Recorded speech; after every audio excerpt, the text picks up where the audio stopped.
Aileen de la Cruz Vlog. For today's video, papakita ko po sa inyo ang sitwasyon or ganap dito sa aking garden. Mga alaga ko ng succulents at cactus. Ayan na po sila ngayon. Kapag ganitong oras, ngayon, time check is 9:30. Pag ganitong oras, natatamaan sila ng sinag ng araw. So, medyo kumilimlim na. Kanina napakatingkad ng sinag ng araw dito. Hindi naman ako naglalagay ng net. So, dire-diretso siyang naarawan sila dyan. Tapos yung iba, medyo itinago ko para hindi masunog. Kasi gaya nito, itong Madiba, kung mapapansin nyo yun, ayan, nasa taas yan dati.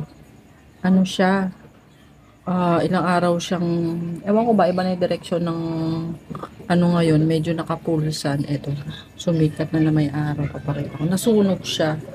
So, tinago ko muna siya dyan. Yan, guys. Pansin nyo, guys. Maano na naman po yung araw. Makasikat. Sikat na naman. Jeng, sa'yo love letter yan eh, Jeng. Sa'yo love letter. Sa'yo? Magkano yung love letter na yan? Mababa yan ngayon, di ba? Sabay pa mo sila. Ay, sorry pa. Dumating na ang mga bills. Tubig, ilaw. Yan.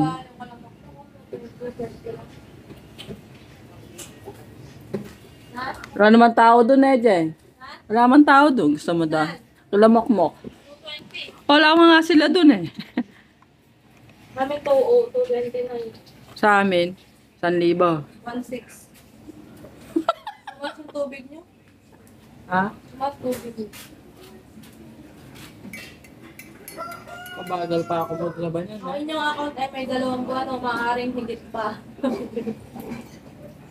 May love letter na ano kami natin. Ito.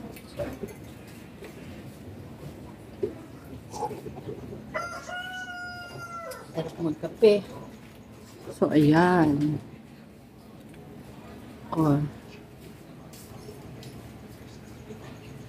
Talagang nakapulsan sila dyan kapag ganitong oras. Ito hinaharang ko para yung sa likuran niya hindi siya masyado masusunog ko. Dito naman muna kita ilagay ngayon. Ayan. Ganun lang po yung ginagawa ko, guys. Medyo tinatago. Kaya kung mapapansin nyo dito sa area na to bakante kasi nga inuusog-usog ko sila. Ayan o. Ito, kapag ganito yung succulent, so echeveria na makakapal yung lalo na yung moonstone. Makapal yung rosettes. Kaya niya yung matinding sikat ng araw. Ito na yung oviform.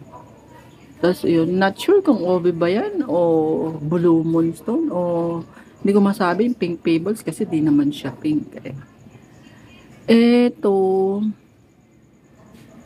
since hindi to na-confirm yung ID nung tinanong ko yung seller. Not sure kung Chinese cabbage ba yan or Lola. Kasi yung isang Lola ko doon, hybrid Lola yun eh.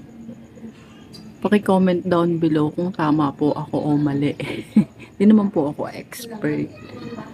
Nagbe-base lang ako kung ano nakikita ko sa pag-sinearch ko. Tapos minsan tatanungin ko yung seller kung anong ID or pangalan yan. Ganun. So, ayan. By the way, nagkaroon na po ako ulit ng Cupid. Ayan o, ang ganda, diba? Mukhang tuloy-tuloy na yan, stable na yan kasi may 2 weeks na yan. Kaya tinaas ko na siya dyan. Dati, kapag may bago akong halaman dito ko sila nilalagay. Yung Cupid kanina inakyat ko.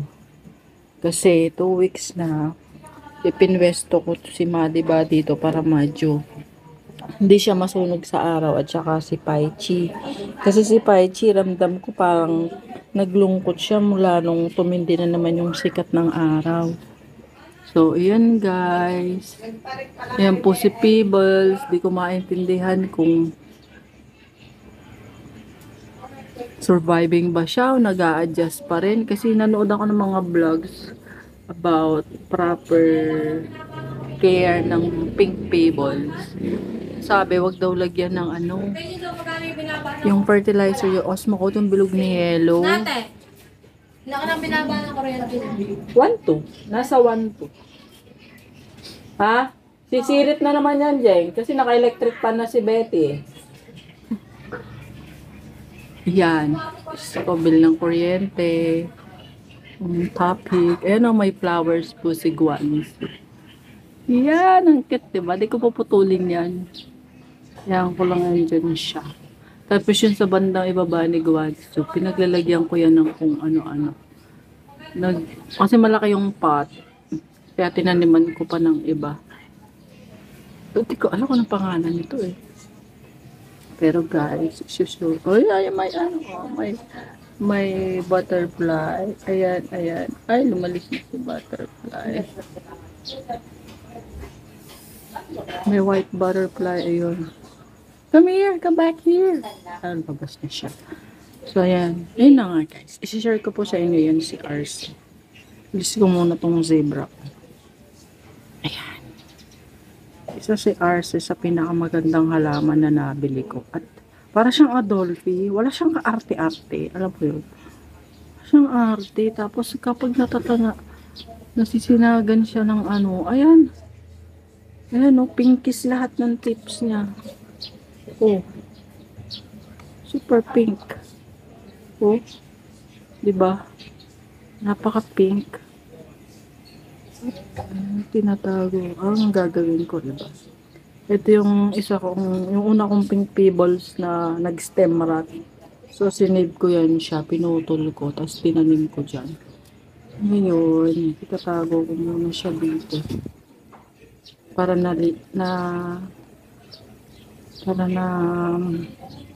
matatakpan siya ng super sinag ng araw. Lipat ko nga si RC dito. Wait lang guys. Ito po, freebies ko to ni seller. Di ko alam kung anong pangalan, kung Little Gem ba yan o ano. Para siyang award siya na jelly na di ko maintindihan. Pero maganda siya. Siya Marinade. Marinade. What's the name? Yung maliit na version ni ni Mendoza. Freebies ko din yan. Ang ganda, di ba? Yan. Ayan na nga. Ang ganda, di ba? Yan po. Ang aking opalina. Tapos si Cupid. Tapos eto si Monroe. Orange Monroe. Tapos ito, hindi ako muna siya tinago kasi nandun yun, medyo nasusunog siya. Eh, ito ang ganda nito guys. This one. Variegated siya. Nakalimutan ko na to kung anong name nito. Pero para siyang ghost plant na variegated. Tibay din Pati na sa ilalim niya, buhay na buhay na. Ayan. Ayan. Aking pink pebbles. Tapos eto, di ko alam kung ano pangalan yan. Tapos eto, bago lang. Tapos ito yung pinakahuli kong naripat. Tapos eto guys, yung mocha ba to? Mocha? Or whatever. Tapos itong isa, itong maliit. Feel ko to Mrs. Richards. Ito kasi hindi ganyan yung itsura ni Super Bomb. Tsaka slow growing siya. Kasi Mrs. Richards, mabagal yung lumaki. May git 1 month na to rito. Magto 2 months na nga to Pero tingnan mo, ang liit pa rin. Maunahan pa siya nito. So, nagkaroon ako nitong dati. Kaya lang nategi. So far, tong dalawa kong ganito ngayon, surviving. Ipapatalikod ko to sa araw. Baka hindi kayanin ni Mrs. Richards yung sobrang init ng araw. Kaya yan. Sa talikod natin. Ayan guys. So yes. Yan. Ito ang cute, oh. Na, Crescent Red Ives. Tapos, ito not sure kung anong name. Sigurado. Pero, yun ang maganda. Diyan ako nahuhumali ngayon sa mga parang bato or below. Tapos, maganda yung parina. Ayan ang pink pebbles. Ano, category po siya ng moonstone. Ayan. Family name siya ng moonstone. Tapos, eto, surviving. Slow grower to. Si Tiger Joe. Ayan, o. Slow grower yan siya. Tapos, iyan po, niripat ko yan si TP. Iniwahiwalay ko, nilipat ko sa mas malaking paso. Kasi dati maliit lang. Parang hindi siya kasya. Yan, nilipat ko na dyan, oh. Sturdy na siya. So, adjusted na yan. Tapos, ito si Pospusol. Ganda, diba? O yan, sumikat na naman po si Haring Araw. Yan, guys. So, pinagtabi-tabi ko yung akin green eyes. Tapos, may mga kasama pa sila sa pot. May kapitbahay pa sila. Gaya nito, nilagyan ko siya ng ito suhi lang to sa ano ko gimno, pinapalaki ko siya dyan. Ito rin may gimno, kahit ng mga green eyes, no. Ito mo, pinagtabi-tabi ko sila, napansin nyo, from small to biggest. Ito pinangaharang ko, eh. Ay, yung kape ko, pati kape ko na initan. Ayan.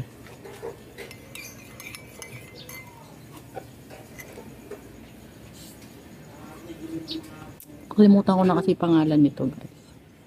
Ayan yung pinoprotektahan ko na wag masunog ng araw. Yung green eyes, malakas sa araw yan kasi makakapal. Butsyog-butsyog yung mga dahon nila o yung rosettes nila. Lipat ko nga muna to. Oops. Ibanda ko dito si Lawi Linciana. Isa pa pala yung gusto kong mabili na succulent is yung lawi. Siguro pag nagkalawi na ako, titigil na ako. Wala kasi akong makuhanan na or makita na seller na yung sakto lang yung presyo. Tapos, yung ano rin yung size niya, yung reasonable naman yung size niya. So, hanggang ngayon, tingin-tingin pa rin ako online, hindi pa rin ako nakakabili, pero ayun talaga yung gusto kong magkaroon ako na maidagdag ko sa aking collection. Ano kaya yung puti na to? Yan. So, mangyayari ngayon, nalagay kita dyan. Or dito na lang. Tapos, tatakpan kita. Okay. Tatakpan kita nito. Ayan. Ayan. Ang aking Napoleon hat. Yan siya. Ang aking compactum. Medyo, ano yung nga natin? I-zoom natin ang konti. Ayan, ang aking compactum. Mainit na naman, guys. Si white one. Tapos yung Luella ba yan? Or Lucita. Grabing ganda ng tips niya, oh. Pinkish. Tapos, eto si Apos. Apos or Hercules? Hercules. Kasi iba yung pinkish niya sa ibaw. Tsaka maliliit yung rosettes niya. Yan, guys. O, tingnan na naman si Ellen. Nagmamaganda. Grabe si Ellen. Ulit natin konti. Oh, grabe si Ellen. Grabe. Tapos, eto, medyo pinatalikod ko si Rubidona. Para hindi masaulid yung init ng araw. Tapos eto, Jocelyn's Joy yata yan or White Rose. Ganda, no? So, puntahan na natin yung iba sa dulo. Ayan, ang akin Orange Monroe. Ito, tinatago ko rin ito, eh. Sama mong palit yun. Para may purpose ka dito. Ayan, o. Ayan, ang aking Orange Monroe. Yun natin nalilim. Takpan natin ng konti. Ayan, dyan ka. Tapos ikaw dyan ka. Yun, dalawa yung akin Orange Monroe, guys. Tapos eto, not sure sa ID. Tapos yan. Ito yung sinasabi kong hybrid Lola.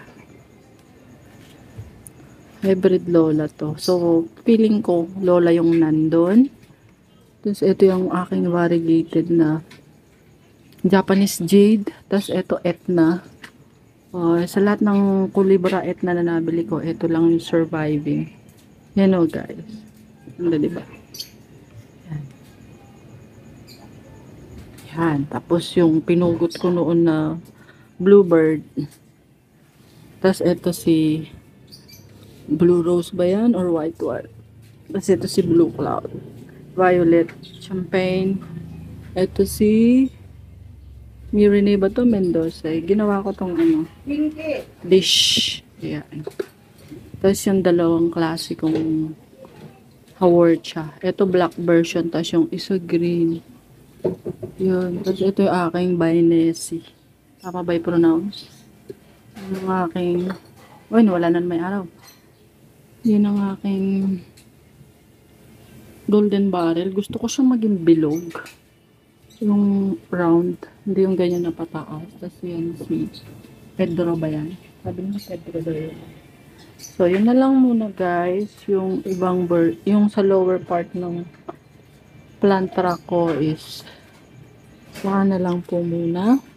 Na lang po yung iba. Hello! Hindi ito yung aso ko. Hi! Come here!